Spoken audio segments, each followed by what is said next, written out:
Hello বন্ধুরা, কেমন আছো সবাই?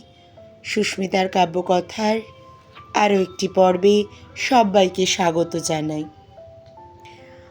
ওয়েদার বৃষ্টিমুখর।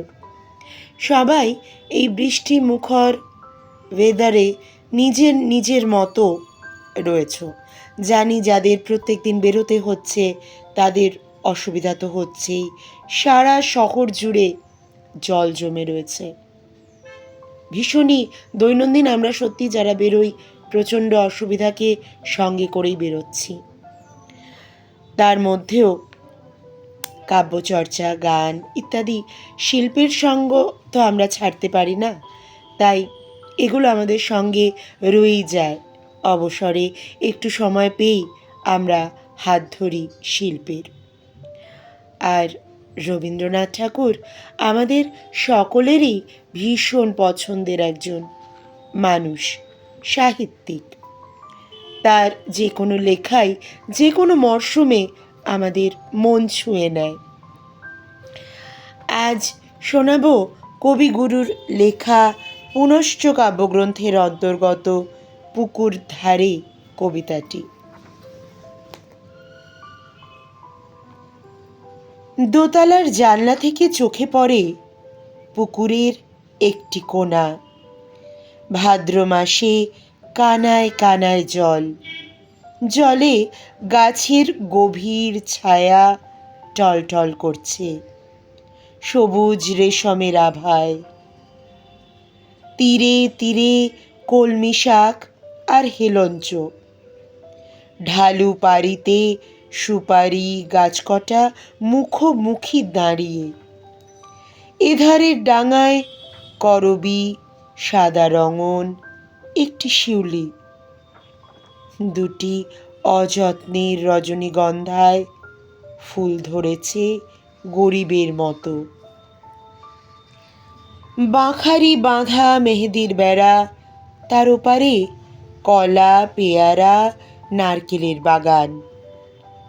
আরও দূরে গাছপালার মধ্যে একটা কোঠা বাড়ির ছাদ, উপর থেকে শাড়ি ঝুলছে। মাথায় ভিজে চাদর জড়ানো, গা খোলা মোটা মানুষটি ছিপ ফেলে বসে আছে বাঁধা ঘাটের পৈঠাতে। ঘন্টার পর ঘন্টা যায় কেটে। বেলা পড়ে এলো, বৃষ্টি ধোয়া আকাশ, বিকেলের প্রৌঢ় আলোয় বৈরাগ্যের ম্লানতা। ধীরে ধীরে হাওয়া দিয়েছে, টলমল করছে পুকুরের জল, ঝিলমিল করছে বাতাবি লেবুর পাতা। চেয়ে দেখি আর মনে হয় এ যেন আর কোনো একটা দিনের আবছায়া। আধুনিকের বেড়ার ফাঁক দিয়ে দূর কালের কার একটি ছবি নিয়ে এলো মনে। স্পর্শ তার করুণ, স্নিগ্ধ তার কণ্ঠ, মুগ্ধ সরল তার কালো চোখের দৃষ্টি। তার সাদা শাড়ির রাঙা চওড়া পার দুটি পা ঘিরে ঢেকে পড়েছে। সে আঙিনাতে আসন বিছিয়ে দেয়, সে আঁচল দিয়ে ধুলো দেয় মুছিয়ে।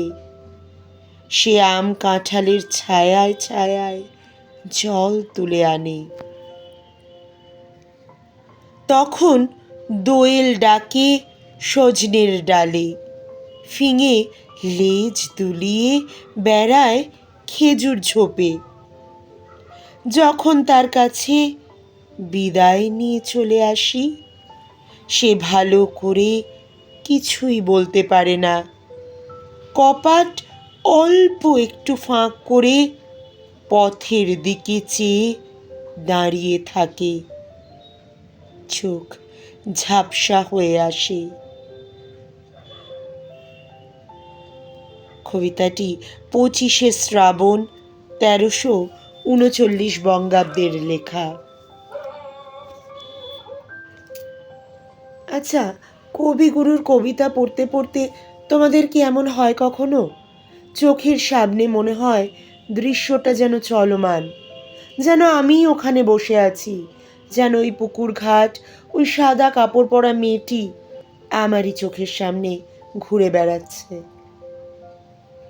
অদ্ভুত অদ্ভুত কবির এই ক্ষমতা, এই দৃশ্যায়ন যেন চোখের সামনে মেলে ধরার এই ক্ষমতা অবাক করে দেয় আমায়।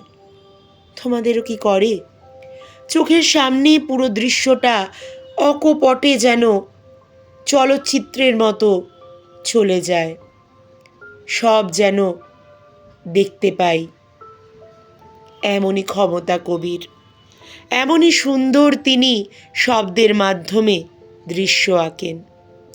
প্রণাম জানাই বারে বারে।